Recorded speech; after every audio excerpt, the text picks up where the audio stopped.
Morning, sir. Right. I-serve lang po namin yung warrant. Okay. Ikaw po ba si Norman Magusin po? Mm. Alias Francis Leo Marcos? Hindi.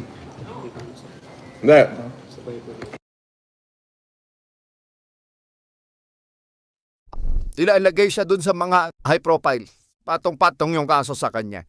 May mga kaso na isinampas sa kanya na hindi sabay-sabay na umusad. So, merong mga kaso na nauna ng umusad. Tapos naka-issue na ng warrant yung judge. No? May mga kasunod pa. Tsaka kahit makatakas siya, meron pa rin. No? Meron pa rin. Yes, na on the spot siya, live na live. Oh, on the way na daw si Norman sa City Hall. Kaso walang sasatian sa mga nakikinig ganyan. Magsasampa ka ng complaint sa sa prosecutor.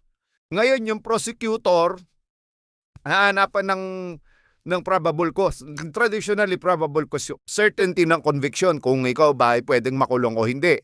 Ayon sa initial na ebidensya na nakita. So ngayon iaakyap yan.